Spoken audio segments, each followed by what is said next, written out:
Good evening, everyone.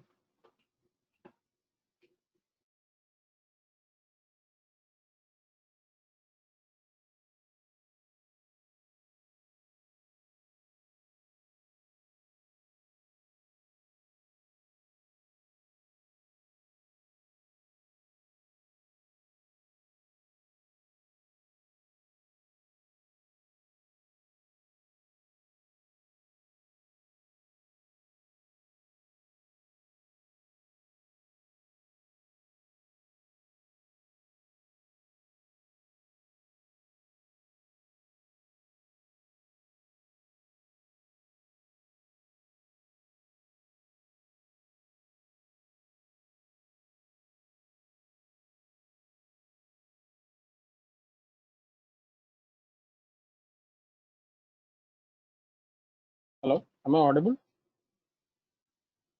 Yes, sir. Yes, sir.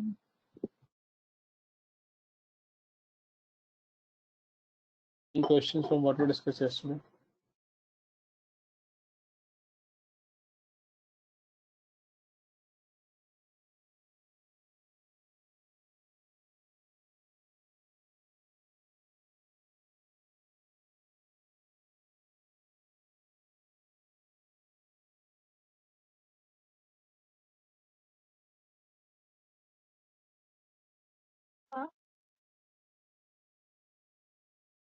Yeah. So will you be taking doubts in the end? Like there are certain doubts that I have. Sorry. Will you be taking doubts in the end of the session, or you'll take it all year? Because there are certain No. doubts that I was having. Yeah, go ahead. We'll take it now because today's agenda is more about doubts. Basically, I had doubts from the book itself. So Your I voice, your know. voice is not. Hello, Yeah. I'm audible now. Yeah. Basically, I had doubts from the book itself. Yeah. Tell So me. there are certain requirements for the regulations of the IPO.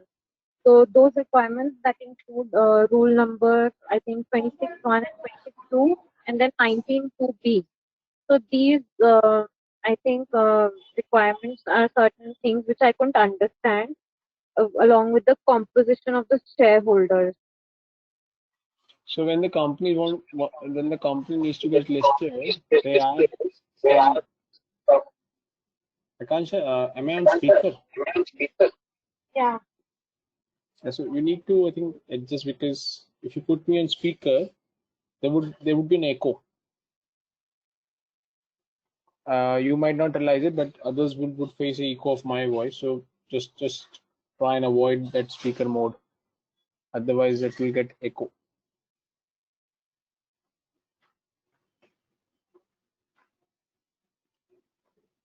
Is it fine now or should I change it right now?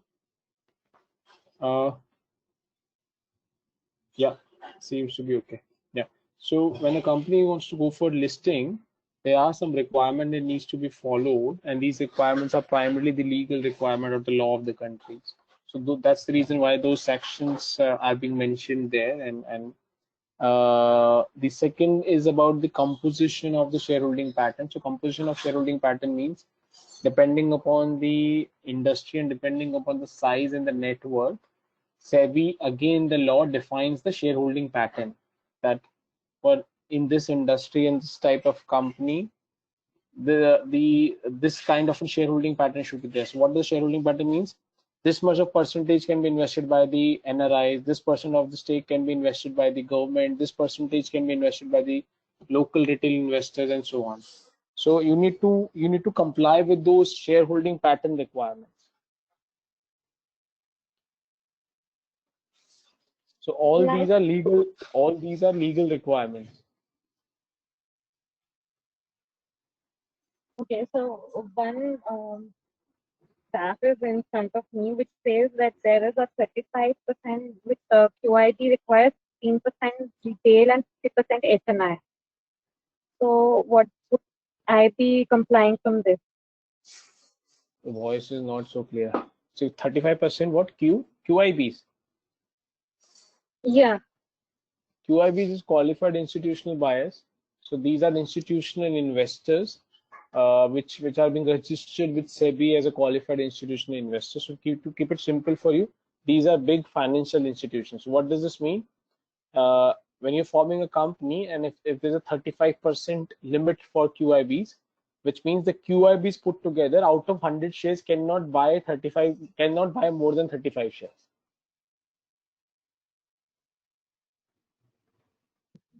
Okay. And HNI would be high net worth investment. Individuals, Okay. high net worth individuals, HNIs. One more thing. What is promoter's contribution as an eligibility in terms of eligibility? So promoter contribution eligibility means when you are starting a company, what do you mean a promoter? Promoter means somebody who promotes the idea, who brings the idea and creates the company. So if you're creating a company and you want that company to be listed on a stock exchange, there is a criteria that promoter of the company should at least bring this amount of the capital. That's called as promoter's capital eligibility criteria. It cannot happen that you need 100 crores from the public and the promoter does not bring a single penny from his or her pocket. So that's not allowed. For each sector, for each industry, depending on the nature, the minimum amount is defined what promoter needs to bring in. If he brings that amount, then only he is eligible for raising money from the public.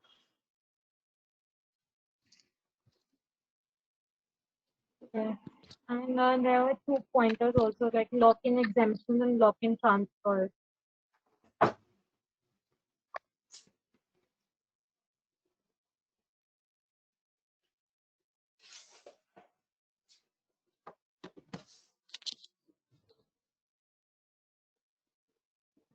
Hello, sorry, Kansha, voice Yeah, was not clear. I was saying there were 2 more pointers which describe about lock-in exemptions and lock-in transfers. Uh, Sorry, lock-in exemptions and Lock-in transfers. yeah. So lock-in exemptions means once you initiate the company, so it is not. So for example, if the requirement for a promoter is to bring in 100 rupees, so you can't bring 100 rupees and tomorrow remove or withdraw those 100 rupees. So you have a lock-in requirement that once you bring in the money, you need to keep that money for defined period of time. That's called as lock-in. Lock-in exemption means you're exempted from this criteria. And the second was a lock-in transfer, correct? Yeah. Yeah. So lock-in transfer means if you have two companies, you cannot transfer funds from one company to another company and vice versa. And then lock-in transfer exemption means you're this criteria is exempted and you are allowed to transfer the money. See, all these are legal requirements. So as a financial analyst, it's not your job to look out this. There would be the lawyers team which works with us, these are primarily company secretariats. So they are responsible for ensuring these legal requirements are being taken care of. So nobody will expect you either at the interview process or later into the job for you to ensure these things are taken care of. You will not be hired as a lawyer. You would be hired more on financial analyst side. But having said this, in case you've read and you're not clear, it's good that you're asking. Thank you. Yeah. Anything else?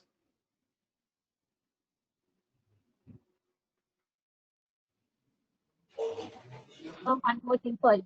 Um, while I was reading the pre-IPO spec, there was this concept of restructuring, which I couldn't understand. Concept of restructuring. Yeah. So restructuring means any change in the organization. So for example, today, if you have, so restructuring could vary, right? So restructuring could be of restructuring of the capital. Then you can have restructuring of the organization structure. You can have restructuring of the product portfolio.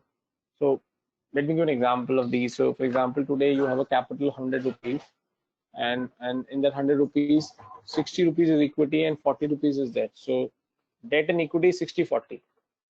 You change this, so you make this new structure as 50-50. That's called as restructure. You're changing the structure of the capital.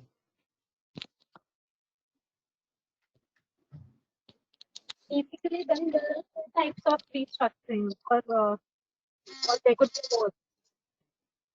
There could be other examples. For example, currently, your organization structure is like this. You have CEO, then you have, let's say, VP, and then you have uh, some other junior staff.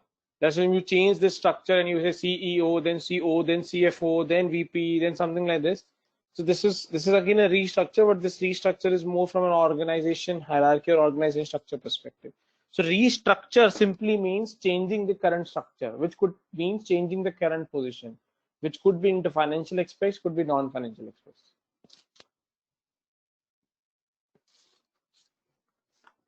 Okay. Anything else?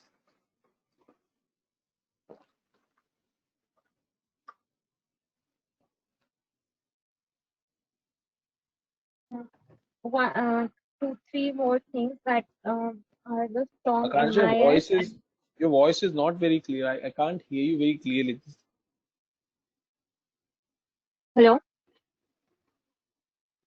Hello? Yeah, am I audible right now, or do I need to just put on No, my earphones? it's manageable. Go ahead. But next time try and connect your earphone. But there's an echo coming now. Okay.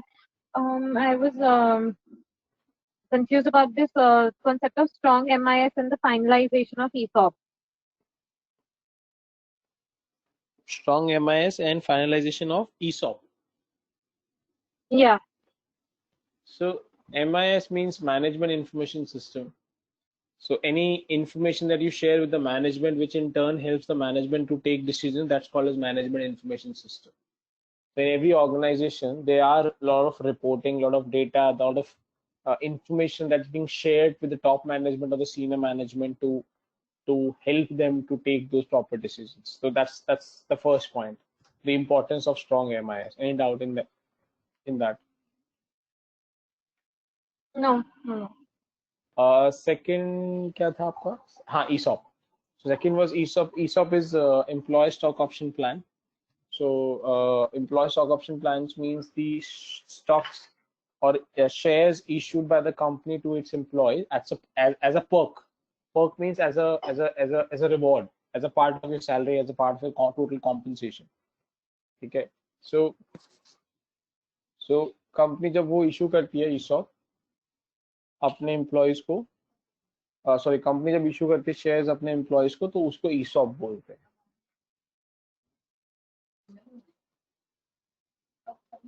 Okay. Okay. Thank you. Anything else?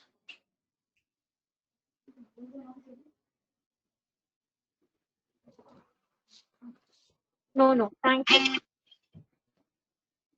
Okay. Anybody else? Any other doubt, question? Sir, what is the syndication process in bonds? In bonds or debts? Both. Both. So debt का पहले समझाता हूँ, ठीक है, because I think debt का question आपको पूछना चाहिए था. I'm not sure why you asked bond, but so syndication means a pool. You need 100 crores of loan. Suppose if you need 100 crore of loan, and you come to me, but I do not have a capacity to give you 100 crores of loan, so but I have a capacity to give you 20 crores of loan. You go to the other bank also can give you 20 crores of loan. So you go to you go to 10, 12 banks, and every bank says we can give you 20 crores, 30 crores, but no one bank is willing to give you 100 crores together. So what will happen? So we need to do a syndication structure around this. So what does it mean? All these banks, so 3-4 banks has to come together. Each bank will give 20 crore or 30 crore each, and then pool the total will become 100 crores for you. This is called a syndication loan, where group of banks are coming together and giving a total amount of the loan to the borrower. And who organized this syndication process? It's a bank. So there is a lead banker. Out of this group, the one bank is appointed as a lead banker. That bank in turn coordinates with the other banks. Okay. और second question क्या था आपका? दो question पूछे थे ना आपने. Sorry, Megha, what was the second question? You asked two questions, right? No, sir. Sorry? No, I only asked this. No second question, just from my side. Okay. Okay. Anything else? Megha or anybody else? Any other question, guys? Right, as I said, this is the session where you it's more of a doubt clearing session. I do not have any specific agenda to be covered because it might be last interaction with me before you've been pushed to your KPMG session. So that's the reason what I've been told by Dami, this becomes one of these sessions where you can clarify the doubts and the stuff that we've done earlier. So one more question. So buyout and secondary investment में difference क्या है? Sorry, Buyouts and secondary investment. Buyouts and secondary investment. So, Sorry, I'm asking buyout और secondary investment में difference क्या है? correct. So every secondary investment might not be a buyout. So buyout means when you are trying to buy the shares of the company and you're trying to hold some material stake in the company, that's called as buyout. You're buying some decent size of stake in the organization. That's called as buyout. Now, the buyout can happen through primary market, can happen through a secondary market. So, for example, if the company comes out with an IPO and you go out and buy 20% shares of the company, so that still is a buyout because you've bought 20% stake of the organization, but you've not gone through secondary market, you've gone through primary market.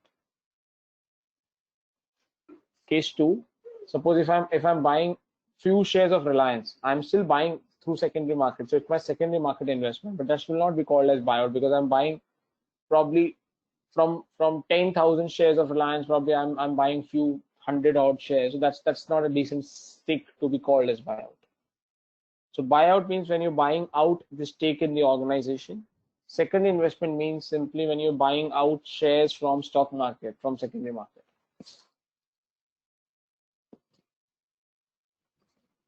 So secondary investment is restricted to secondary market.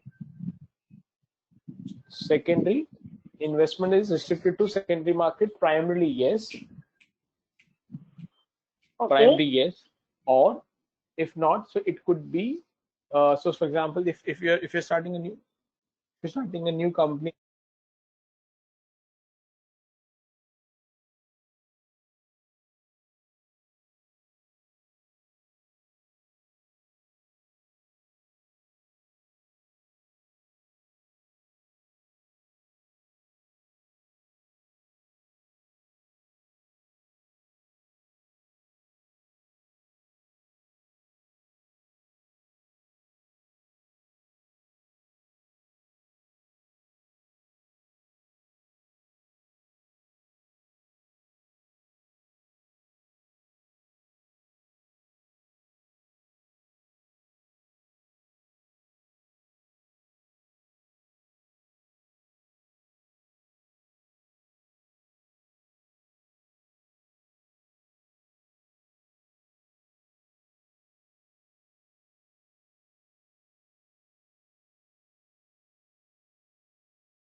Hello.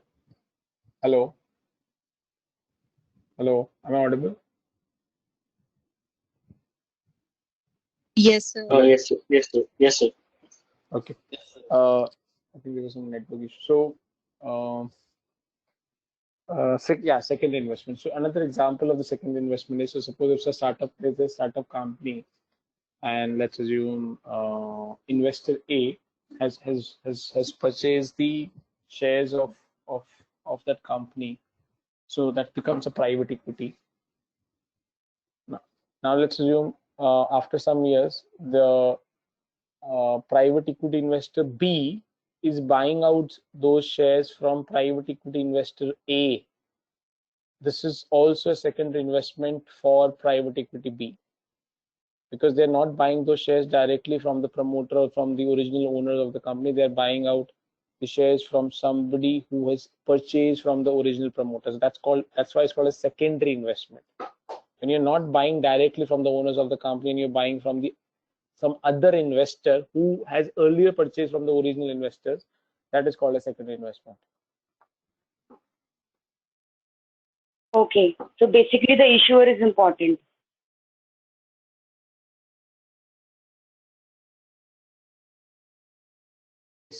Correct. So primary, for example, what is primary research? Primary research is where you are doing research from the original sources.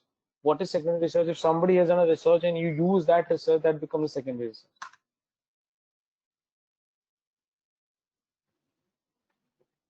Got it.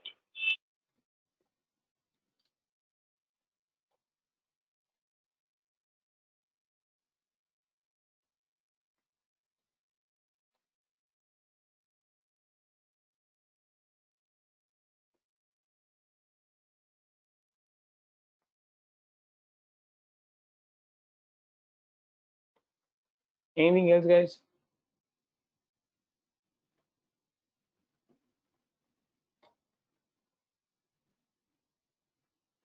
Anybody else? Any other question, doubts, queries?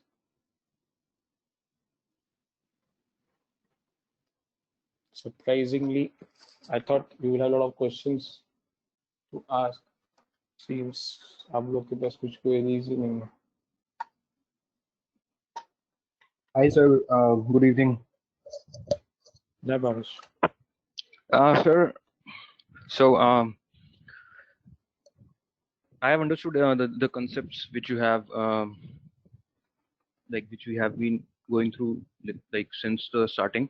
But some questions sir, primary market and secondary market, a place where company and investor meet, and a place where the investor and a third or a second investor meets, that is a secondary market. So, sir, is there any possibility that without going through exchange wala process, I can sell the shares to my brother without going and without doing the bidding process on the stock exchange? Yeah, it's possible. That's called as private equity. Okay. Or private placement, because you're then offering the shares privately to a selected set of investors, be it a brother, be it your dad, or be it somebody else. So you have selected those, and public is not involved. You're privately selling those stakes to somebody else. That's possible through private placement or private equity. Okay.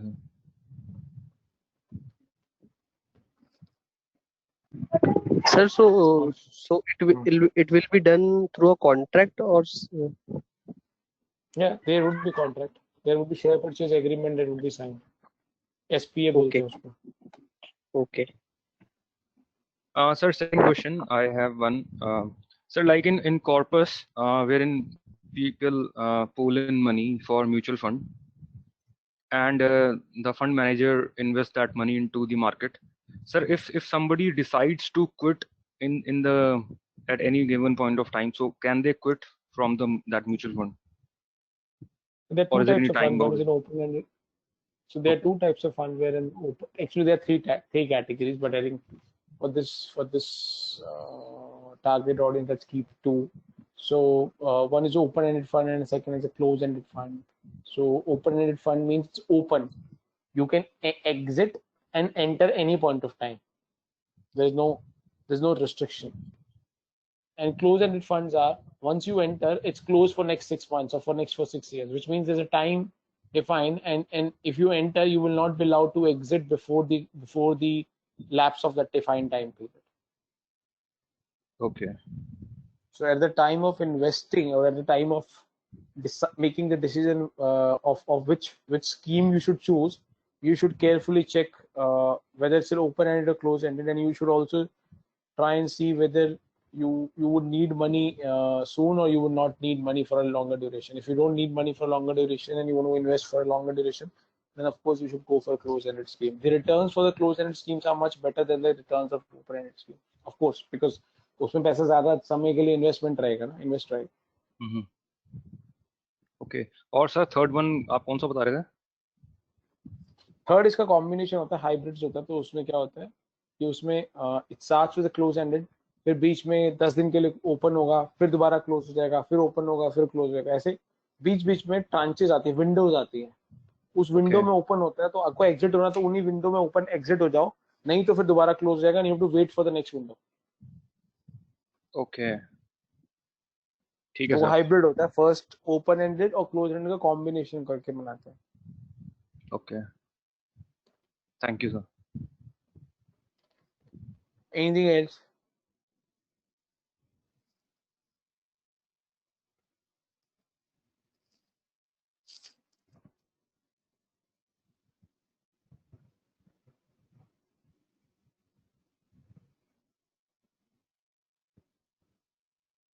Anything else? Any other question, queries, doubts?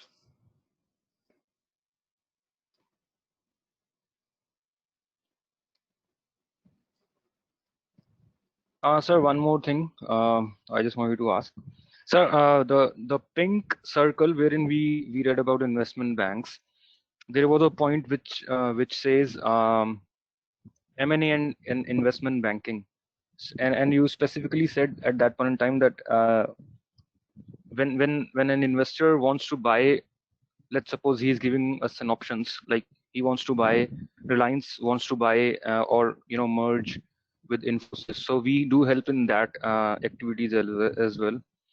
And wherein Reliance is coming and saying that I have this much of amount and I want to buy out, or I want to merge with this particular, I want to invest the amount. So we go and find out the option for mergers and all of those things, and that is known as investment banking. That's one part of the investment bank. That's not the only investment bank. That's one of the activities, one of the services of the investment bank. Okay.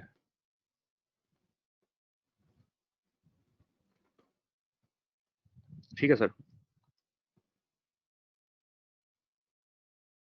हाँ जी, next question.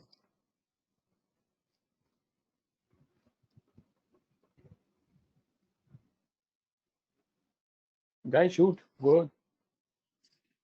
I'm really surprised because generally when I conduct these doubt clearing sessions, there's a bombarding of the question that happens. There's nothing from the batch.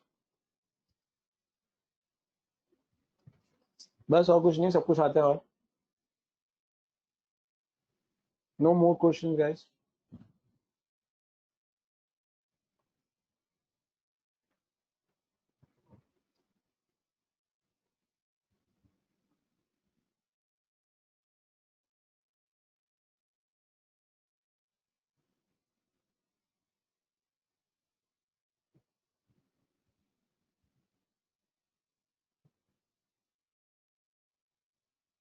Last time, any questions?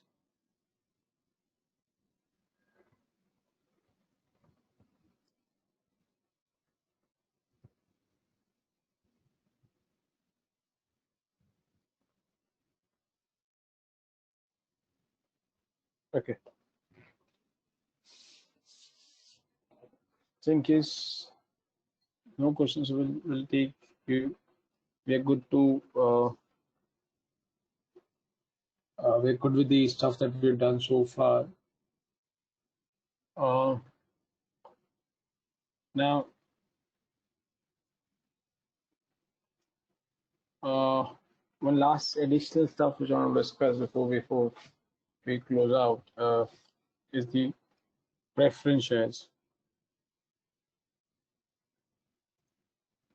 So what we've done so far, we've discussed, suppose, equity shares, We discussed this. We discussed it as well. But we have not discussed preference shares.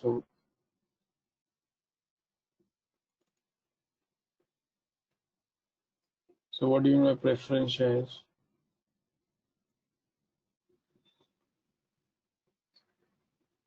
Preference shares means what?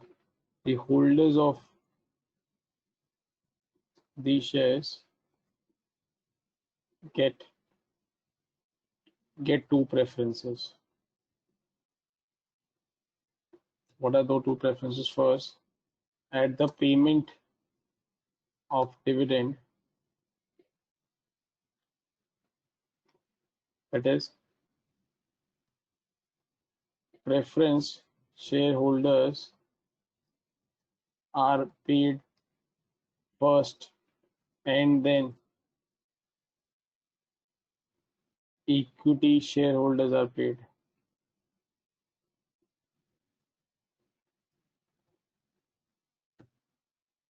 And second, at the time of liquidation of the company.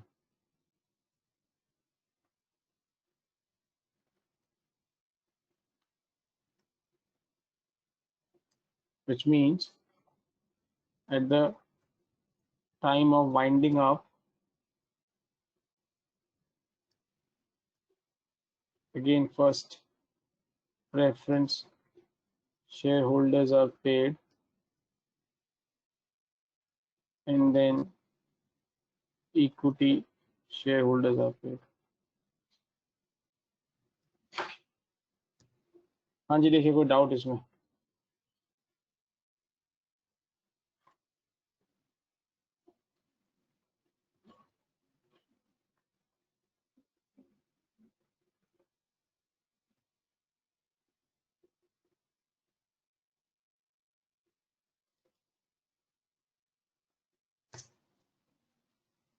Guys, have you understood this this section which I've highlighted in red?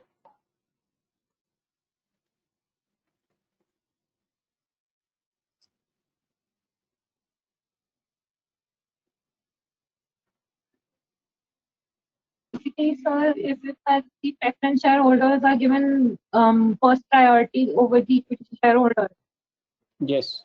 So the chronology in which these payments are done: first debt holders are paid, then preference shareholders are paid, and then at the last you have equity shareholders. So this is the chronology in which these are paid.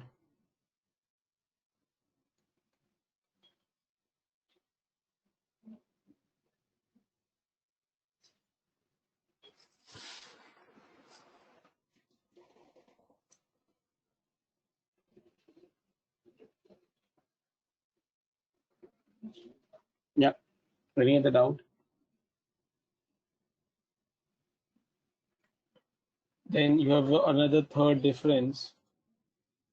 So second, so then you have difference is that the rate of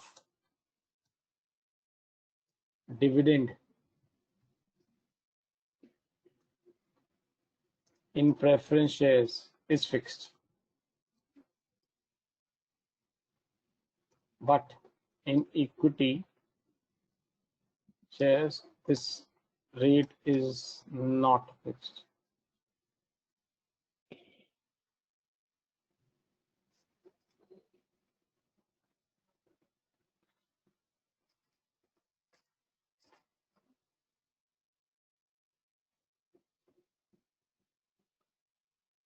Then fourth, preference shareholders do not have voting rights except few cases, but equity shareholders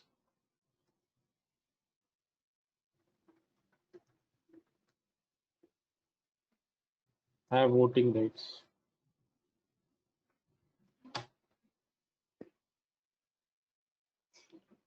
So these are the four differences that you need to understand between preference and equity. read through this. I'm giving 30 seconds. Absorb this and let me know in case you have out questions on this. This is important. Preference shares.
Yeah. Any questions in preference shares? Any questions, John? Sir, I have one. How do you actually become a preference shareholder? You purchase shares from the company, so the No, company then issues. no. So there is a separate category that a company creates for preference shares. Yeah. So there's a separate Okay. category of the shares. So most of the company do not do this. So in case the company wants to issue the preference shares, again, the same concept, they will come out and announce in the market, and whoever subscribes for those shares will get those shares. I mean, as the company, what advantages and disadvantages do I have, and why do I actually issue these shares? I mean, what is the uh, you know reason for creating such a category? From company's perspective or from the investor perspective? Company. So from a company perspective, so for example, ideally you would prefer a traditional source of funding between debt and equity, sorry, out of debt or equity. But let's assume if because of some circumstances or because of some specific reason you are not able to attract debt or you are not able to attract equity, then you have no option but to try and create a probably kind of a share that falls between debt and equity so that investors can able to invest money into your company. Got it. Thank you. So for example, अगर आप ध्यान से देखोगे तो preference share में equity से कम risk है. So if suppose if a company is too risky and nobody is interested in investing money through equity because the risk is high, and at the same time you do not want to create a fixed obligation of debt. You do not want to create a fixed obligation of debt. You want to go for equity, but nobody is coming into equity. So these two options are out, correct? Then you have then you only have a choice which is available with this. Okay. But as you grow and you become big in size, people get more comfortable with this option and this option. That's the reason why then you don't need this. And that's why I said most of the companies don't use this preference share. These are generally used in the initial phase of the companies. Okay.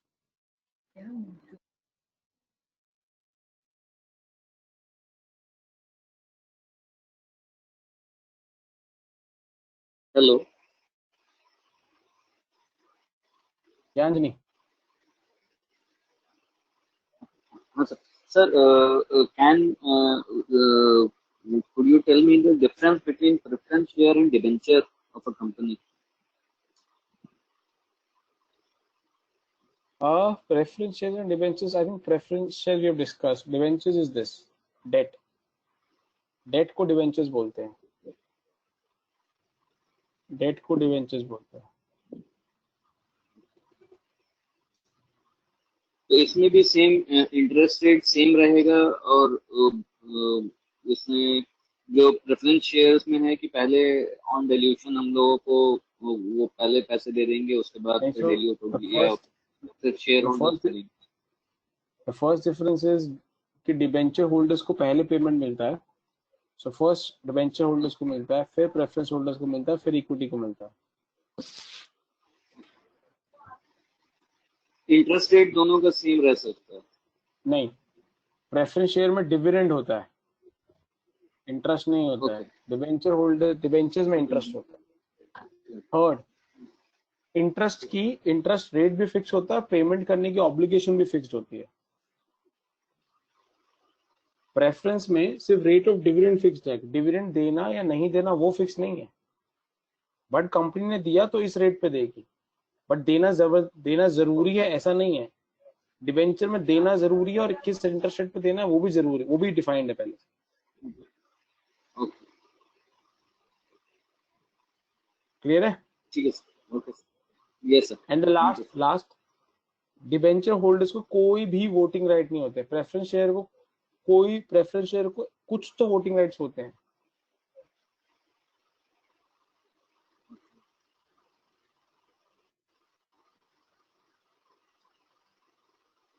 ठीक है sir ये few cases कौन से होते हैं? Sorry, few ये cases few होते हैं केसेस डिपेंडिंग अपॉन, जैसे कंपनी को प्रेफरेंस शेयर को कितना डिविडेंड देना है। सो जो ये फ्यू केसेस होते हैं, वो केसेस होते हैं जो प्रेफरेंस शेयर होल्डर्स के खुद के इम्पैक्ट वाले डिसीजंस होते हैं। जो ओवरऑल कंपनी के डिसीजन होते हैं उसमें वो वोटिंग राइट नहीं कर सकता, बट जो प्रेफरेंस शेयर होल्डर्स के खुद के इम्पैक्टफुल वाले डिसीजन हैं, जैसे प्रेफरेंस शेयर उसको कितना डिविडेंड देना है कि नहीं देना है, ये सब डिसीजंस में वो पार्टिसिपेट कर सकता है, but not in others. Okay, sir, as we can see that equity shares, preference shares and debenture shares risk varies accordingly. तो sir, rate of interest और dividend payment में भी difference होता है, मतलब किस में ज्यादा होता है किस में कम होता है? आप बताओ, जिसमें रिस्क ज्यादा होगा उसमें डिविडेंड ज्यादा ही होगा ना। अच्छा, ऐसा नहीं कि हमने डेट ले रखा है तो we company should pay higher rate of interest? ऐसा होगा तो फिर सभी डेट ले लेंगे ना, इक्विटी कौन लेगा? हाई रिस्क हाई रिटर्न होता है ना। तो डेट में सबसे कम रिस्क है तो रिटर्न भी कम, सबसे कम मिलता है। इक्विटी में रिस्क सबसे ज्यादा है तो रिटर्न भी सबसे ज्यादा मिलता है। Yeah, that's right, sir.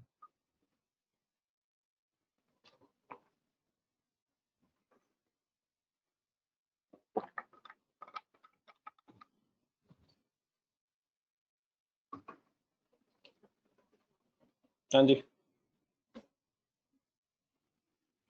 और कुछ?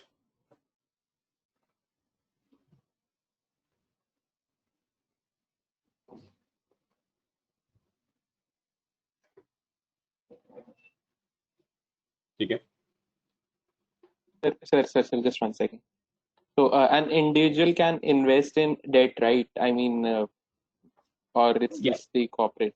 So, No. I mean, why would I go for? Because if we compare debt and preference share, it's just that dividend is being paid and that interest is being paid. So, why would I actually go for preference shares? I mean, The but preference there is shareholder, no as much difference as compared to a debt. no, there is. The preference shares get a better return vis-a-vis that, Okay, but the okay. preference shares are higher risky also. They contain a more risk. So if you have a risk appetite, then of course you will Mm-hmm. go for a higher risk asset classes, correct? Yeah, got it. If you do not have higher appetite, go into less Mm-hmm. risky. So everything is available. You pick and choose basis your risk appetite. Okay.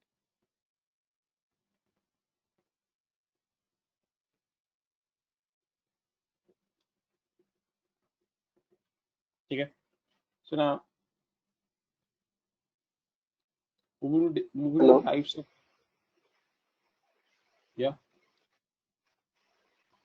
Sorry, somebody was asking something. Sir yes sir, Anjani Go ahead. Sir, preference shares के बारे में sir मैं पढ़ रहा था, उसमें एक disadvantage है, वो लाइन में पढ़ देता हूँ, वो समझ में नहीं आ रहा मेरे को। The major disadvantage is that dividend paid to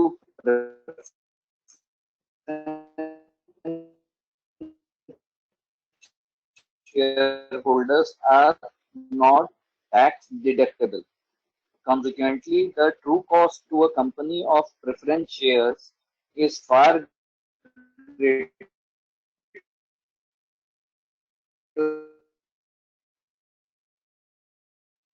And then I'm not sure whether others are able to hear you or not, but I and can't hear cost of you. debentures. So you need to repeat. You need to repeat this. I can't hear you. Hello. Sir, Anjani seems ये like actually are going for preference shares. हाँ repeat So करो. the line. Hello. या हाँ Anjani sir. repeat करिए. Sir वो line में पढ़ रहा हूँ. The major disadvantage is that. हाँ सर मैं repeat कर रहा हूँ sir. The major disadvantage is that dividend paid to preference shareholders are not tax deductible. Consequently, the true cost of to a company of preference shares is far greater than cost of debentures. Hello. हाँ हो गया और है.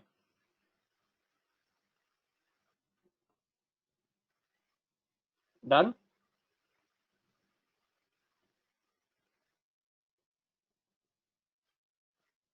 Anjani you are there. हाँ बस यही है sir. ये इस लाइन का मतलब समझ में नहीं आ रहा सर. ठीक है. जो प्रेफरेंस शेयर्स आप preference Yes, share sir. Holders को जो डिविडेंड देते हो उस पे कंपनी को टैक्स भरना पड़ता है. Yes, sir. ठीक है. बट जो कंपनी Hello. डिबेंचर हो Yes, sir. कंपनी जो प्रेफरेंस शेयर्स पे डिविडेंड पे करती है on that company has to pay tax. But जब कंपनी डिवेंचर होल्डर्स को इंटरेस्ट पे करती है तो उस पे कंपनी को टैक्स पे नहीं करना पड़ता है. That is what this line says, that you have to pay tax on the dividends of the preference shareholders, but you do not have to pay a tax on the interest paid to debenture holders. Hence, the cost to the companies for preference shareholder goes up vis-a-vis the cost for debentures, because उसमें tax भी add हो जाता है.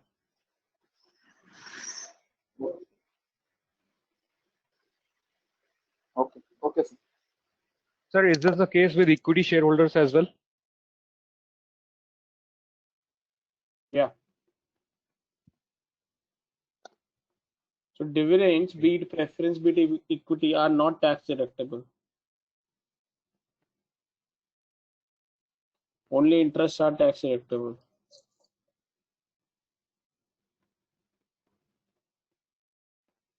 Sir, it means that इनकी if we add to the cost as compared, जैसे भी आपने बोला, as compared to interest and dividend, so obviously dividend की cost तो it will go up. Yeah, correct. Sir, just out of curiosity, dividend is something which a company is earning from, like it is you can say it is something like profit. So if a company is already paying tax on the profit, so I mean, is it not a case of double taxation? No, it's not a double taxation. It means if you have made a profit of 100 rupees, on that 100 rupees you first pay tax and then the dividend amount is being calculated, which means the dividend that you are paying, on that you have already paid tax. But on interest, before you compute the tax, the interest amount is deducted. हाँ जी, वो तो P&L में हम interest हम पहले ही घटा देते हैं.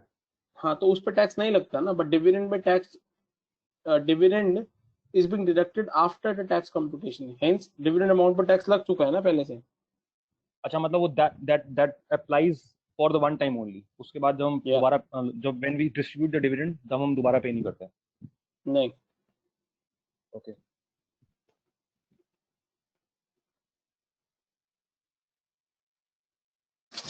Hello, sir. Yes, sir. Sir, I have a doubt on this. Sir, don't we pay DDT on when we pay dividends? So DDT को छोड़ के बात हो रही है यहाँ पर, डायरेक्ट टैक्स की बात हो रही है. Okay.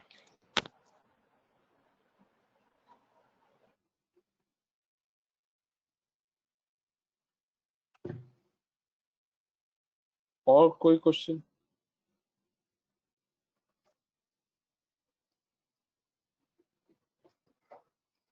ठीक है. So now type of preference shares. So first is cumulative preference shares. Then second, you have non-cumulative preference shares.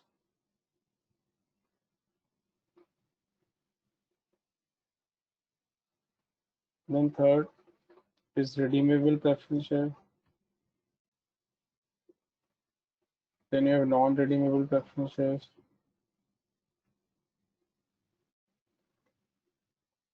Then you have participating preference shares.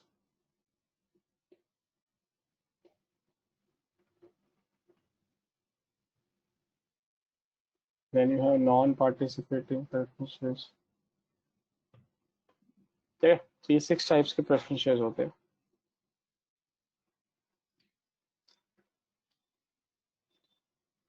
Now, what do you mean cumulative preference shares? Cumulative preference shares means, for example, in the first year, if company is not able to pay the dividend, this dividend gets cumulated for the next year. In the second year, the company has to pay 2 dividends for the first year and the second year.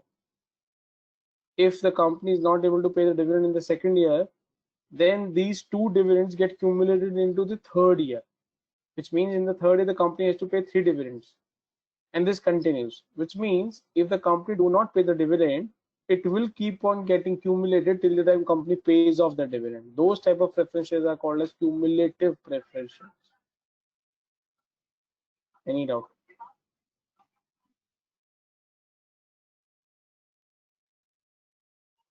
आप लोग note कर लीजिए because slides भी नहीं मिलेगा आपको.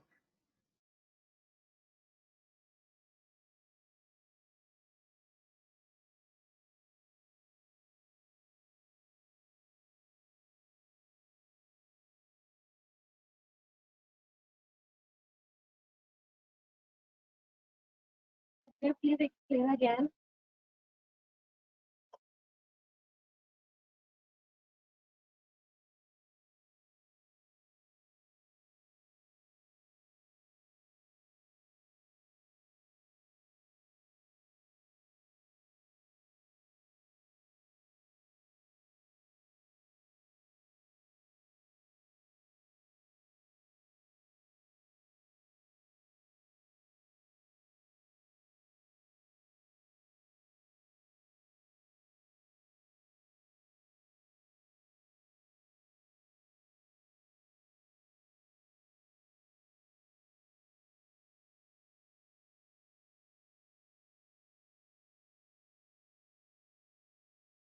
Can't see any doubt. Type.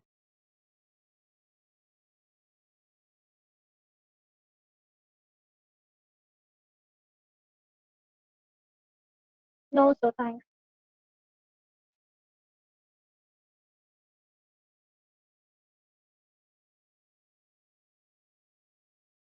Hello. Yeah. Sir, in case I'm just quoting an example in this, और मेरे को बताइएगा if I'm right or wrong. अगर मान लीजिए जैसे कोई कंपनी प्रॉफिट करती है, then they decide to give dividend.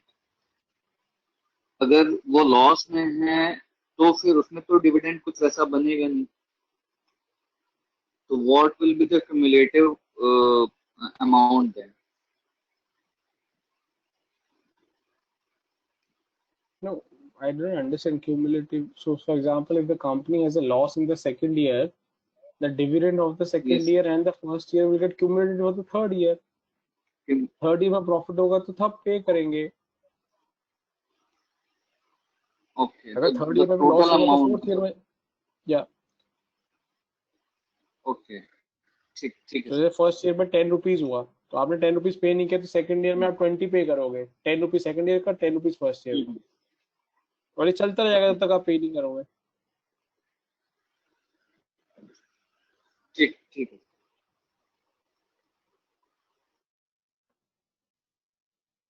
And then So, second is non.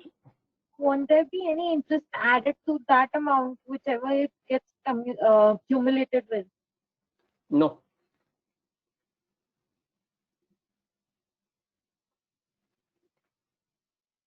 Second non-cumulative, I think it's simple.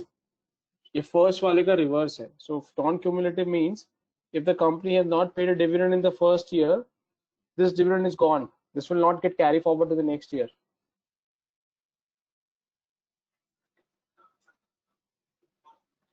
Is first and second clear, guys, everyone?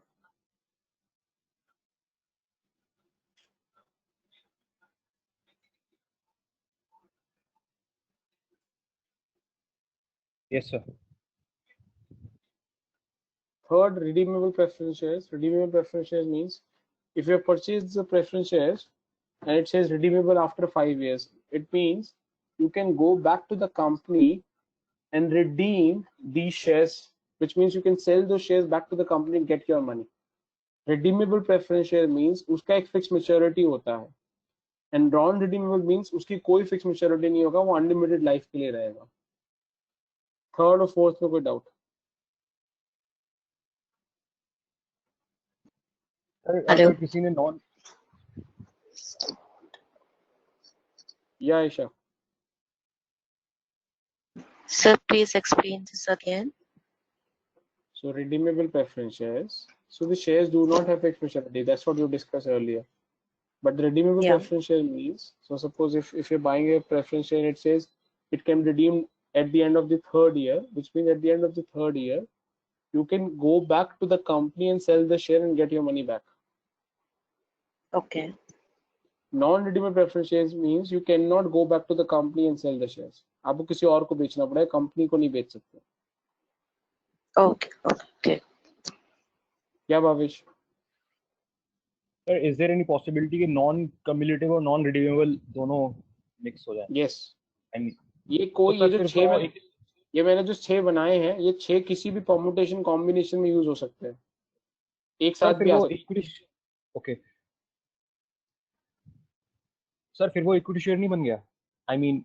Equity share कैसे बन गया? इक्विटी में क्यूमुलेटिव कॉन्सेप्ट ही नहीं होता. अगर non cumulative और non redeemable होगा तो इक्विटी जैसा वही मैं बन जाएगा. हाँ वही हाँ. मैं कह रहा हूँ सर. सेकंड हाँ हाँ, तो कंपनी वैसा इशू ही नहीं करती है. कंपनी कभी ओके भी non cumulative non redeemable combination ही नहीं बनाएगी, क्योंकि वो बनाने का मतलब इक्विटी हो गया ना, तो बनाने की जरूरत क्या, इक्विटी तो पहले से ही है. ठीक है sir. Hello, sir. Hello, sir. Yes है, यस है. Sir, can we issue non-redeemable share in India? Sahil, I can't hear you. Sir, can we issue non-redeemable shares in India? Sorry. Can we issue non-redeemable shares in India? From a current legal perspective, no. So as far as I remember, the maximum amount of the preference share should be 20 years. हाँ तो बोला the तो company तेरे can को, वही तो बोला तेरे को कि अगर आप इंडिया सिर्फ इंडिया देख रहे हो और लॉ की बात करो तो as of today answer is no. That's what I said. Correct. Okay.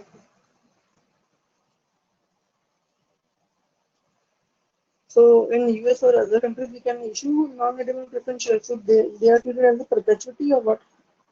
या परपेचुइटी होता है.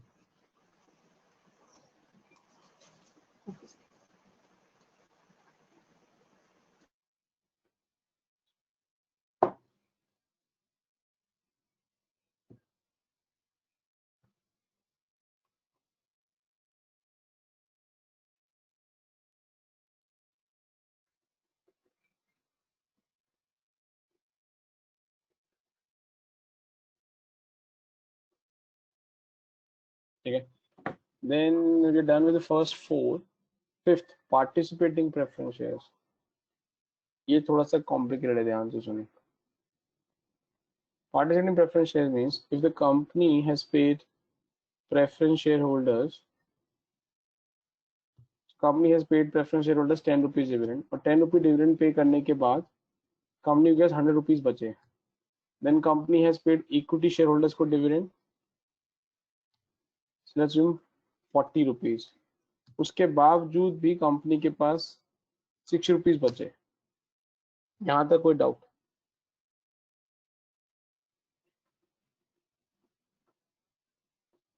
यहाँ तक कोई डाउट? No, sir. नहीं sir. Now participating preference share means that once equity shareholder is being paid and still you have surplus money, this preference shareholders can get the second amount of dividends, second tranche of the dividend. पहला एक तो मिल चुका, this is first. इसमें से second भी मिल जाएगा इनको. They have a right to participate in this surplus as well. These are called as participating preference shares.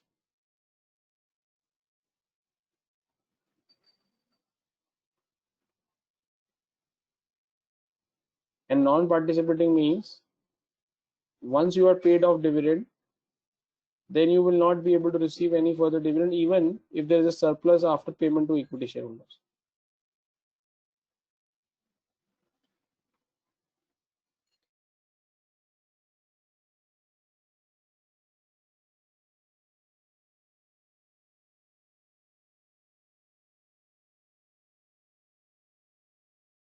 Voting rights का कुछ लेना देना नहीं है पार्टिसिपेटिंग और उसमें non participating.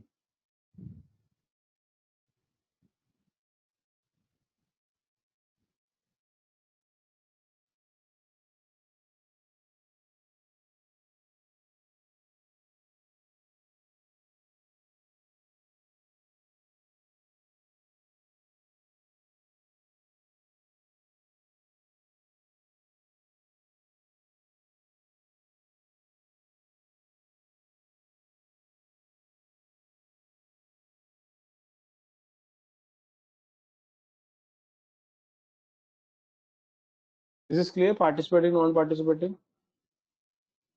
Yes sir. Sir इसमें वोटिंग राइट्स का कुछ रोल नहीं है, मतलब anything related to decision making और anything like that, participating Voting and right, non-participating. voting rights I've already explained you, correct? So preference shareholders do not have voting right except few cases. So this line is fixed.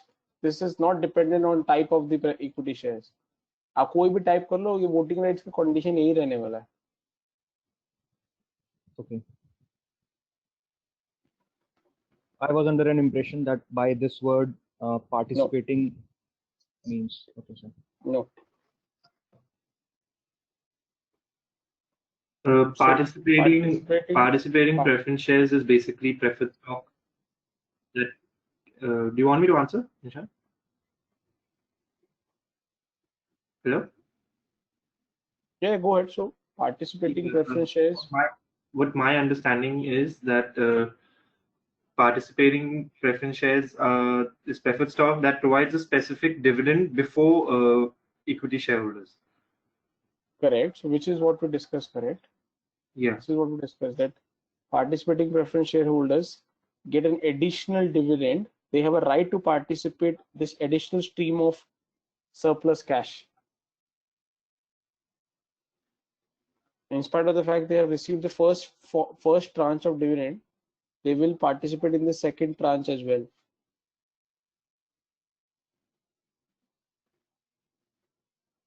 But this does not mean that they have a right to participate in the decision making of the company. That's not what participating preference share means.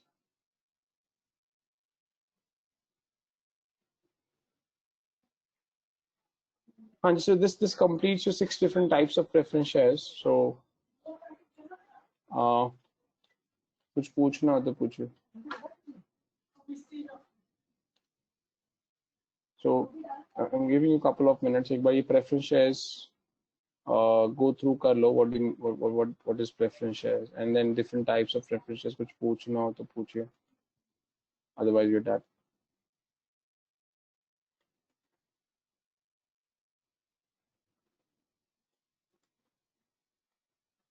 Yeah. So let me remove these markups here.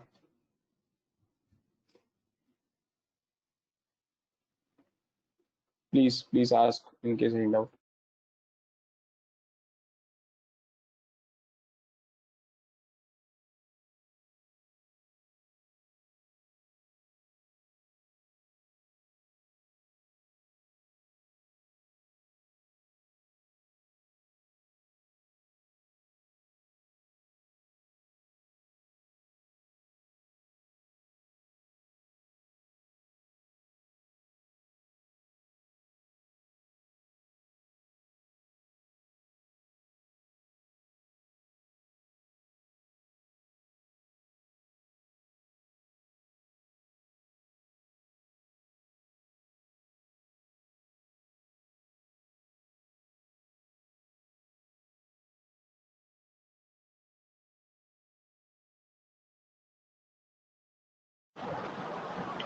Hello, sir. Yes, sir. So can you mention any situation under which company will issue a participating preference share? Because as compared to preference share, it's causing them double the cost. So why would any The company would company, issue?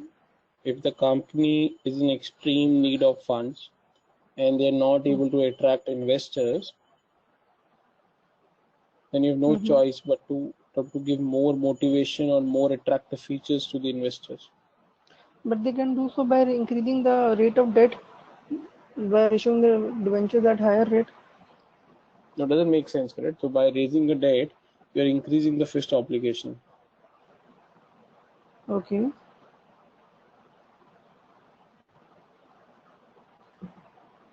Whereas if you're issuing the preference shares, even if those are participating preference shares, you're not creating a fixed obligation.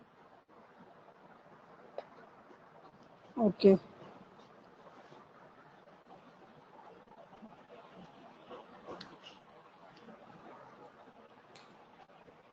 समझ आया कि नहीं? थोड़ा सा doubt है sir, बोलना. थोड़ा of the topic हो जाएगा, बट इसलिए नहीं पूछ रहा सर. जैसे आप अगर कॉस्ट अकाउंटेंट हैं कंपनी की, तो अगर आपसे पूछा जाए कि दो कॉस्ट निकालें, अगर डेट की कॉस्ट भी सेम आए और आफ्टर टैक्स कॉस्ट डेट भी सेम है और preference share participating preference share capital की भी सेम है आए, तो आप कौन सी इशू करना प्रेफर करोगे? आप डिपेंड करता है ना कंपनी कंडीशन क्या है. ठीक है. सो अगर कंपनी एक स्टेबल कंपनी है, कंपनी के पास अच्छे खासे कैश फ्लोज आ रहे हैं, and company believe those cash flows are consistent and good enough to repay the loan or repay the EMI, then creating a fixed obligation is not a problem, then I will go for a debt. Case 2, if company believes that their cash flows or sales are volatile, moves up and down, and there will be months or there would be quarters where they will not have sufficient cash flows coming in to repay the EMI, then why do you want to take a risk of the bankruptcy? Hence you will land up, and hence your strategy should be to go for the preference share. Sir मेरा एक और school of thought है. Hello hello या go ahead.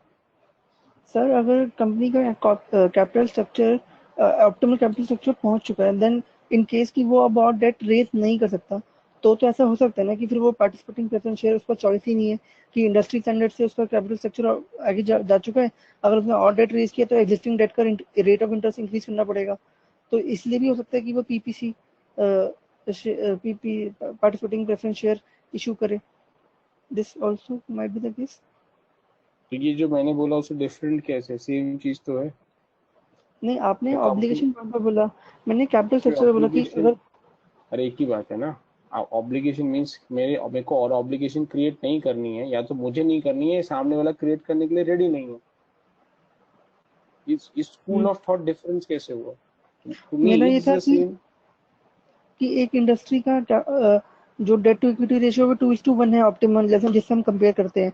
But हमारी company की अगर date पूरी है नहीं, रियल वर्ल्ड में ऐसे नहीं होता. रियल वर्ल्ड में ऐसे नहीं होता. ओके. आपके हिसाब से आइडियल डेट इक्विटी रेशियो 2:1 होता है? अगर किसी, मैं फॉर एग्जांपल कर रहा हूँ कि अगर किसी इंडस्ट्री का एवरेज, हम जिस कंपनी को कंपेयर करते हैं इंडस्ट्री से, तो जिसमें 2:1 चल रहा है.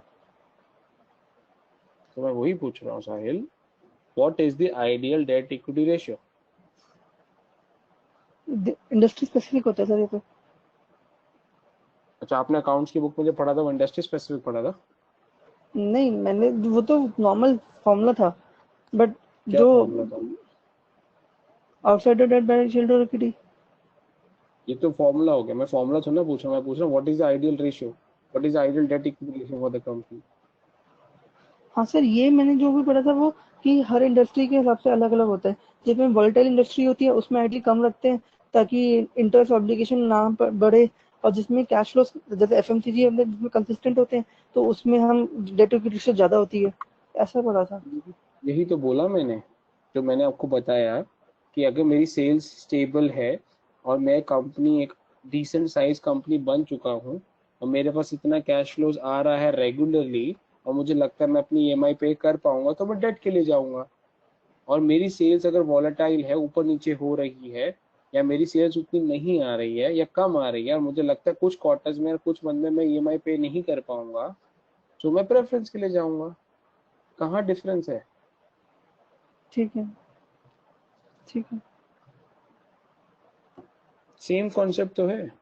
अब आप उसको, मैंने आपको इस तरीके समझाया, आप आइडियल डेट इक्विटी रेशियो के थ्रू समझा रहे हैं। जब ideal debt equity ratio dependent इसी चीज पर है, तो is it not one and the same thing?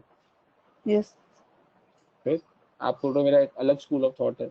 अलग कैसे हुआ? सेम ही तो हुआ।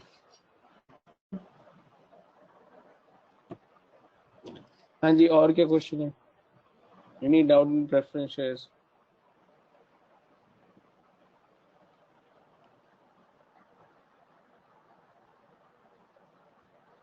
प्रेफरेंस शेयर्स में कुछ डाउट?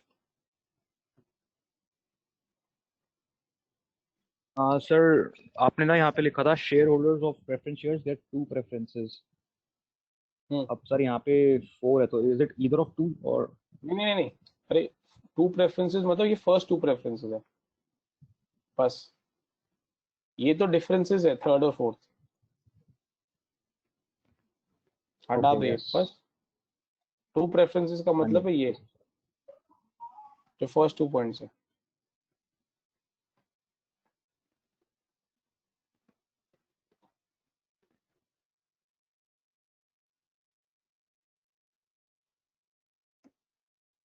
हाँ जी, anybody else, any other doubt guys? Otherwise we'll wrap this up because आपको अगर लैंडस्केप जो मैंने करा है उसमें कुछ डाउट है, या जो आज करा है उसमें कुछ डाउट है, then you need to ask.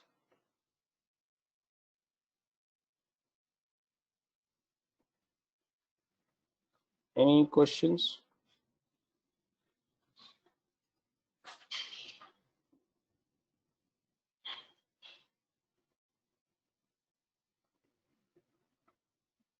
Guys, last time, any questions?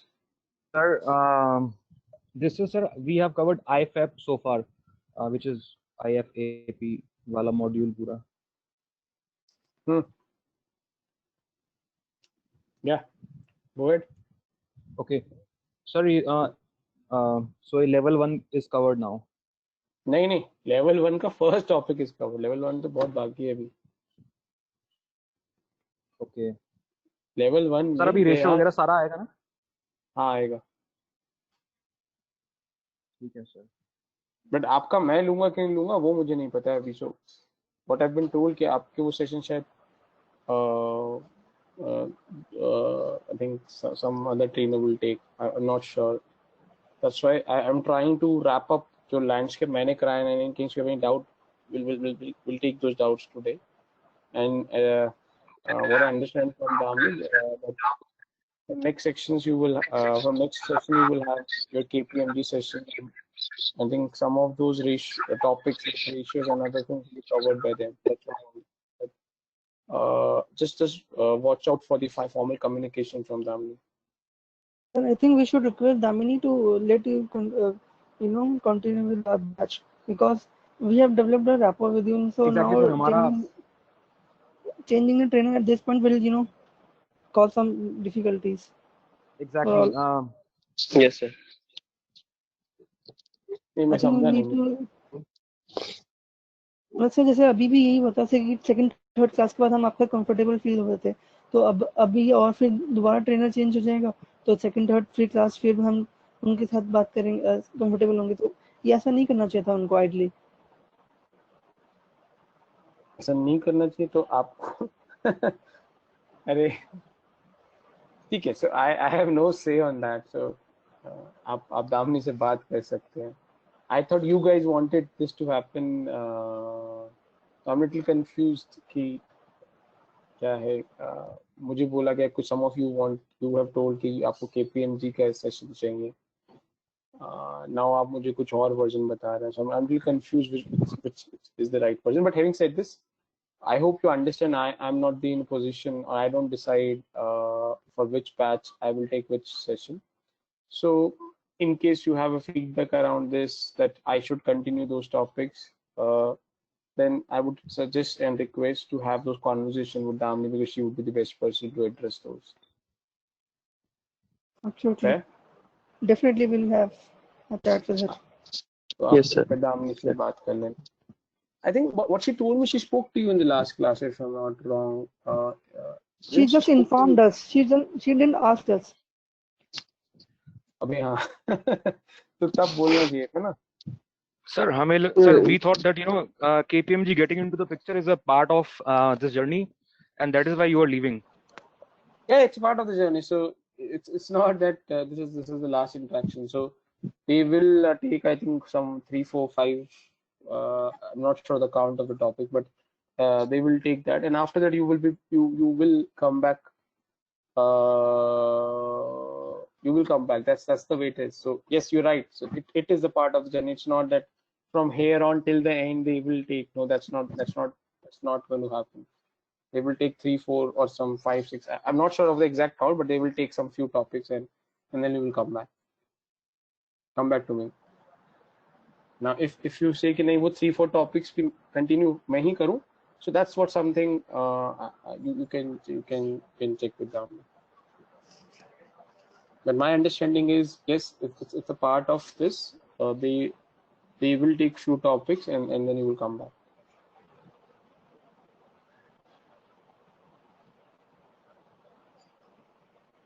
ठीक है. So मैं confusion नहीं create करना चाह रहा. So my simple request is that in terms of whether who will take this KPMG or not, and how many topics and stuffs like this, my humble and only request is you can have this conversation with Damini later. ठीक है, आप Monday, Tuesday में जब भी आप comfortable, you can speak to her, and whichever works good for you as a batch, and then you can have an interaction with the Damini on that. Sir, Is I that think fair? once you leave us today, so everybody is right, like everybody is available right now, so we can have a word with Damini right now, because later on somebody might not be available, and we can probably get an idea of the topics and the classes which are going to be taken by some other trainer, or if we have any say on that part as well. हाँ, So no we issue. can So the talk to problem is Damini. I don't think Damini is available right now. So I So can what see. I would, Okay, all right. but उसका login ID से login है. That doesn't mean she's there. Correct. So what you say I can see means you can see her login ID. Correct. That's right. Yeah. So that doesn't mean she's there, because there are 20 batches running. And every batch will have her login ID. That doesn't mean she is able to attend those 20 sessions. So no issues. I will pass on. Just for I will pass on this message to her. That should not be a problem, and then she can connect with you all on if required. She can connect on this similar setup of the call in the next class as well. Correct. It's not that that this platform will not be available. And I'm not running away. Don't worry. I'm not running away. I'm pretty much here only.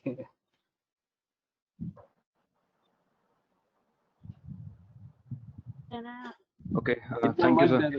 इतना मत डरो.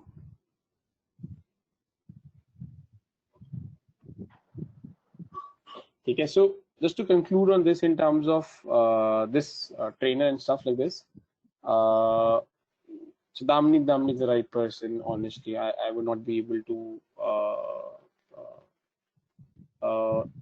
decide that I will take or I will not take. But yes, what I will do, I will tell Damini that you as a batch wanted to speak to her, and if not today, then definitely next week, either at the start of the class or at the end of the class, I will tell her to speak to you. Even if I'm not there in the next class and somebody else is there, she will speak to you. Is that okay, Bhavesh and everyone? That's okay. Yes, sir. Yeah. Yeah. Somebody was asking. Sir, I have a question. Go ahead. Sir, in case of hostile acquisition, if I as an investor have invested in Reliance for a very long time. Like I have invested 10 years ago, and now Infosys is taking over Reliance as a hostile acquisition. आपने जैसे बोला था, due to any circumstances. And I, as an investor, I do not wish to wish myself to be a part of Infosys now. So is there like any force or like buyback of shares from me? Force in the sense there would be an voting that will happen. So if you have a good voting rights or good majority stake, you can stop this. But let's assume if you hold very small percentage of the stake of the total shares, you can't stop this. Maximum the other strategy that you can do, that if when Infosys makes an offer that the current market price of the Reliance is hypothetically 100 rupees, and Infosys comes out and then makes an offer that we will buy the share at 150. So they're giving 50 rupees extra. If you don't want to sell, you say no, I don't want to sell. But generally most of the people will sell because they are giving you premium on it. Okay. And sir, in case I do not wish to sell, then the only option available in future is to go back to them only. Go back to them only means because what? Reliance will get off the, Reliance will be delisted from the exchange, and I do not have an option to. If it is getting delisted, yes, then there is no option. But if the company is not getting delisted and company will still remain, then in future you can sell these shares back into the market. Okay. Thank you, sir. Thank you. Yeah. Somebody was asking something before Bhavesh, and I interrupted. Any questions? I heard someone asking, trying to ask something around, and Bhavesh was saying something. So I was interrupting in between. Yeah, Kansha, go ahead. Actually, I had this question about the buyout. Sorry, question on the buyout. Yeah, go ahead. There's this term of leverage buyout. Leverage buyout हम करेंगे, but अगर अभी आपको समझना है तो leverage buyout होता है. Buyout means when you buying out a stake in the company, and leverage means loan. When you take a loan and through that loan you buy out a company or a stake in the company, that's called as leverage buyout. करेंगे हम लोग. This is lined up in, I think, towards the end of level 2 or beginning of level 3. तो practical form भी करेंगे. Sorry, क्या करेंगे? The valuation basically. हाँ जी ma'am, valuation भी करेंगे. Okay, thank you. Sorry for disturbing. अरे नहीं. So you don't need to be sorry, guys. As I told you, I'm not sure in terms of how much you've understood my thought process. So my thought process, I told you earlier also, you don't need to sorry, you don't need to hesitate of asking anything. In fact, if you start hesitating or start feeling sorry, that's something which is a concern for me. You should be very, very open and confident of yes into this session, be it 1 hour, be it 5 hour, be it 2 hour, irrespective of time and the duration. If I have any doubt, I can ask. Second, if I'm in a doubt whether I should or should not ask, still you should ask. So you never need to be sorry, at least in my session of asking a question. No question is off the topic. No question is something which is not relevant. So please guys, don't embarrass me. You have paid for this. You deserve. You have all the right of asking this. Hanji, any other question, guys?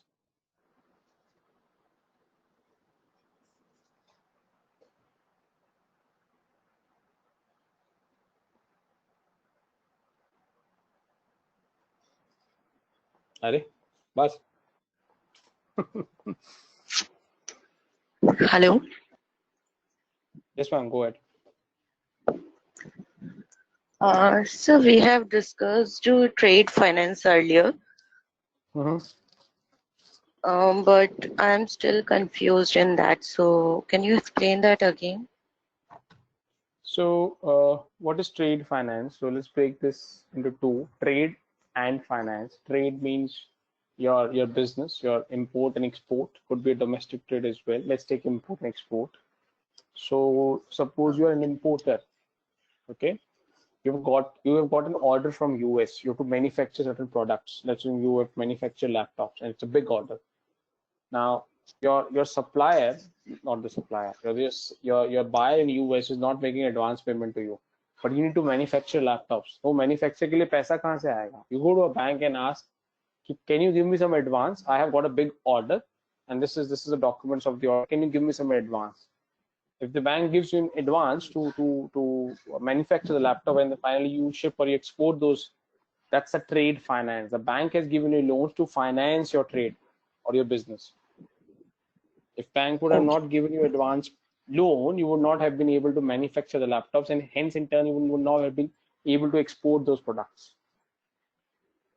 This is again becomes an example of trade finance. Okay, thank you. Guys, anything else? Any question?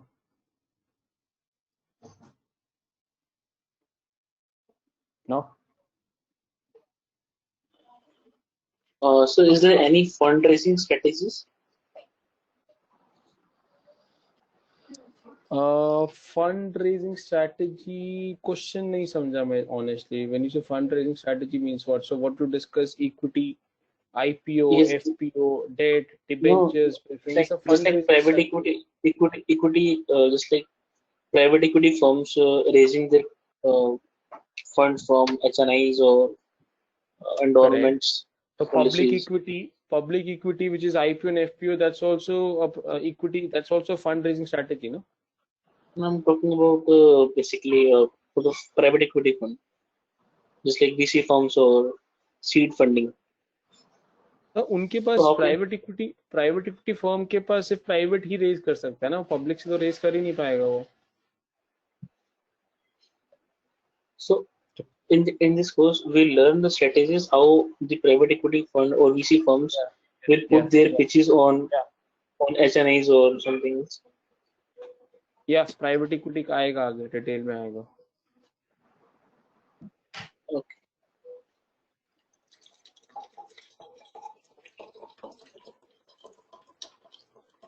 ठीक है. Guys, last time, anything else before we close? In case अगर आपके पास कुछ और नहीं है.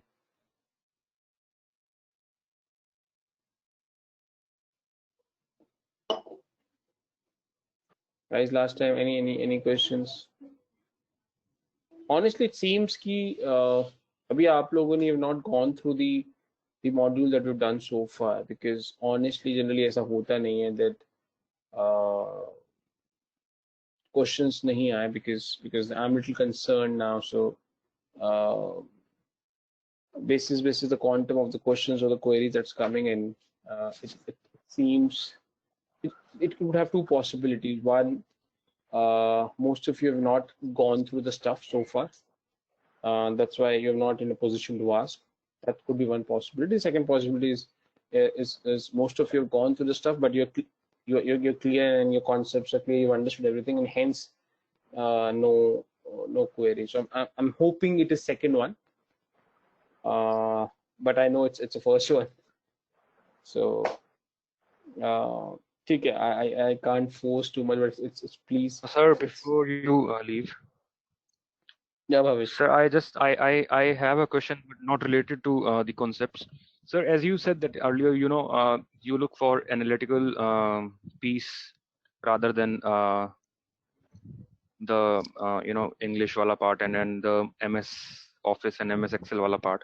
So when you say this thing that you look for analytical things, like you will ask me questions or you will ask someone questions related to how market works or how M&A works, but I mean when you ask these questions, so let's suppose take an example of M&A. So can an interviewer ask me a question that explain me the concept of synergy, or tell me what kind of mergers are there, horizontal, vertical? So can they ask me these theoretical questions as well? And why do you believe they can't ask you this? So because this is well understood that if a merger is happening, obviously there will be cut down on the staff, and the cost will definitely come down. But that's not my question. My question is, why do you So believe? my sir, my thinking is, if an investor is coming to a firm, so he already knows that if I go ahead and merge, or if we are helping someone to merge, or if we are helping someone to acquire a company or a firm, so don't they know that this is that if I am going in the same business, that is a vertical like part of this, and so do we have to tell or convince the interviewer that yes, we are well aware about these facts as well, which is very basic or general in nature?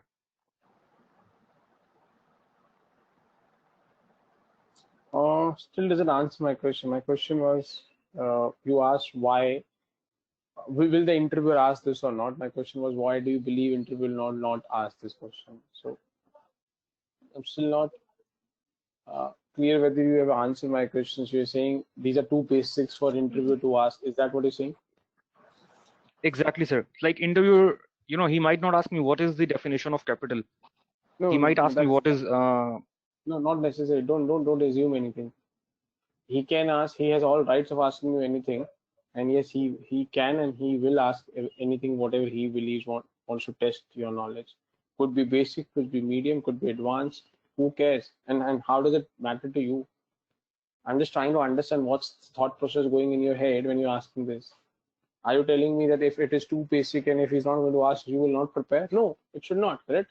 You still have to prepare it. You still have to get this right. In fact, if you believe it's a basic, it becomes more important for you. I'm just trying to understand what's the thought process behind this. because it doesn't add anything to the analytical wala part.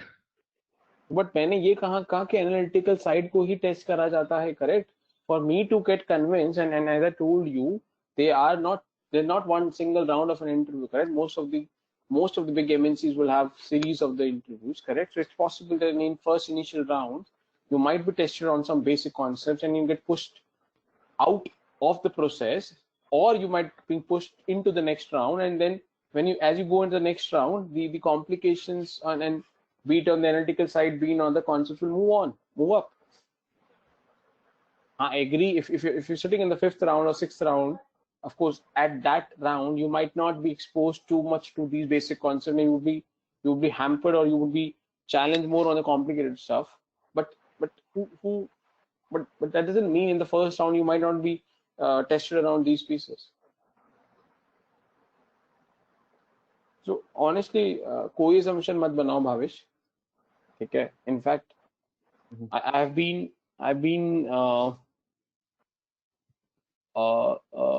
I've seen cases where it has happened with me in my during my MBA into my placement processes. So I did my majors in finance. One of the very one of the world's top three. And well, let's avoid the name. So ask me what is kinetic energy and how do you compute? I was not able to figure out what that kinetic energy question is to do with my finance or my academic background or the job that I'm applying for. They asked me what is kinetic energy, honest, and I told them I'm not coming from a physics background. They said we know, still go ahead and answer this question. So do you believe those questions cannot be asked? Those questions can be asked, right? He has an offer in his hand. You want that offer. He has all right of asking everything without giving you disrespect, without insulting you, without abusing you, without hurting you, without hitting you, correct? That's what the power that HR has given to him or her. That's my thought process when I get into interview as interviewee. When I get into the interview process as an interviewer, I know I can ask anything as long as I'm not hurting you, be it emotionally or be it physically. Hello, sir. रुक जा साहिल. हाँ Bhavesh. I will also make a note of this. हाँ, so ये filter मत लगाओ, because ये filter लगाने से आप अपने को ही I think mentally आप weak हो जाओगे कि ये चीज मेरे को नहीं करनी, ये चीज मुझे. Your thought process and your attitude should be, मुझे हर चीज प्रिपेयर होनी चाहिए उस बैटल के लिए. उस बैटल में जो भी आएगा और कुछ भी आ सकता है, so I should prepare myself for everything. That's the way you should prepare yourself. अब वो आता है तो अच्छी बात है, नहीं आता तो अच्छी बात है. बट अगर आपने assume किया ये नहीं आएगा और आ गया, then you will be in problem, no?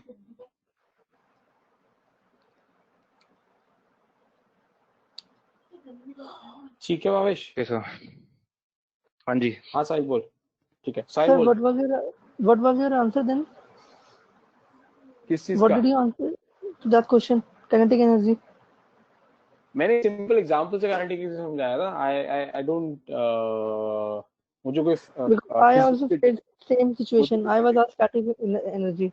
What is static energy? मुझे फिजिक्स का कोई डेफिनेशन नहीं था, बट मुझे ये पता था ब्रॉडली काइनेटिक एनर्जी क्या होता है. तो मैंने एक बेसिक एग्जांपल देख के काइनेटिक एनर्जी क्या होता है वो कॉन्सेप्ट समझाया. Then the next question they asked me what is the formula for computing kinetic energy, and I said I don't know the formula for the computation of kinetic energy. बस sir मेरे साथ ऐसा हुआ था कि मेरे से स्टैटिक एनर्जी पूछा, then I deliberately give the wrong answer because मुझे उसके आगे कुछ नहीं आता था. तो वो दोनों लोग थे, वो दोनों स्माइल किया, फिर उन्होंने मतलब फिर कुछ पूछा ही नहीं. तो मैंने मना नहीं किया, मैंने उनको गलत जवाब जानबूझ के दे दिया.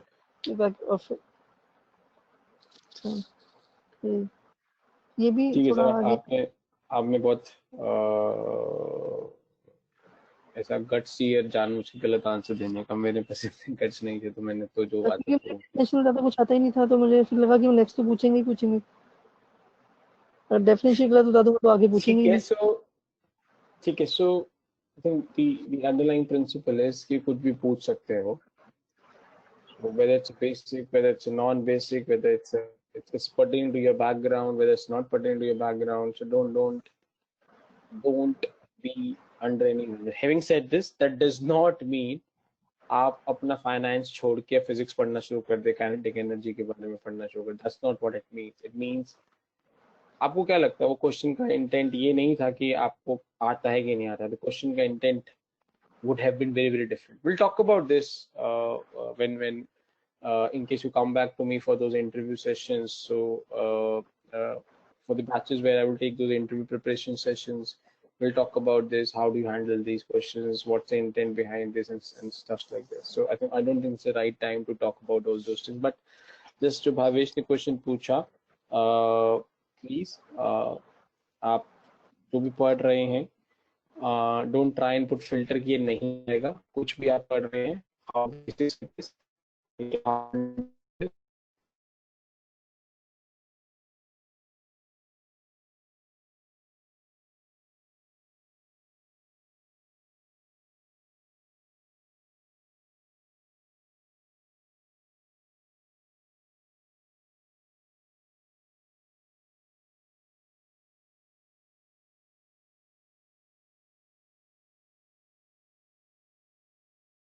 how complicated this to come in. Profile I have seen still prevalent, or it's not just only in tabs or something. Profile of EY, where they always take a Excel. हो सकते हैं होते हैं एक्सेल टेस्ट होते हैं.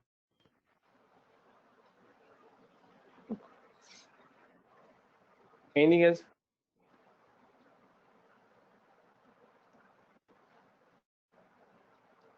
No? चलिए ठीक है. ठीक है. So thanks for your time and all the best, because most probably subject to your discussion with Damni. ठीक है. For I think next few weeks we might not interact. Okay, so all the best. In case you're able to convince Damni, then it's pretty okay. Then we probably will continue to have these engagements. Okay, For me, what is takeaway? I will pass on this feedback to Damni that you as a batch wanted to speak to her, and then she can connect with you at the right time, and then you can have this conversation with her. ठीक है sir? Okay. चलिए, thanks, bye, take care. Okay. Nice. Thank you, sir.